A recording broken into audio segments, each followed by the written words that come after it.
let's do this. This one is so juicy, it's practically built for a movie.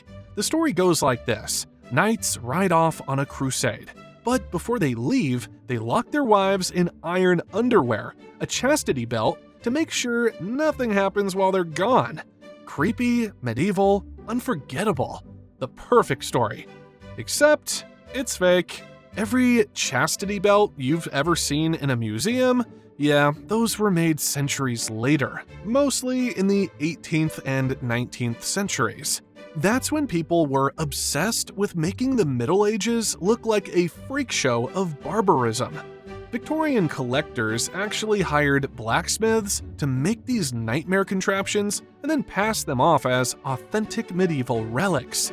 A chastity belt made in 1850 would be displayed with a plaque reading 12th century. Tourists ate it up. But let's get real for a second. Imagine strapping sharp, unventilated iron around someone for months or years in an age without antibiotics. Hygiene? Non-existent. Infection? Guaranteed. That's not chastity, that's a death sentence. Medieval people had their issues, but they weren't dumb enough to invent iron underwear that would kill their wives before they even got back from crusade. So, where did the idea come from? A mix of satire and misunderstanding. Renaissance writers sometimes joked about jealous husbands and impossible restrictions. Later, readers didn't get the joke and thought it was literal. Then, Victorian moralists, who were already weirdly obsessed with sex and control, ran wild with the idea. By the time Hollywood got its hands on it, the chastity belt was cemented in pop culture.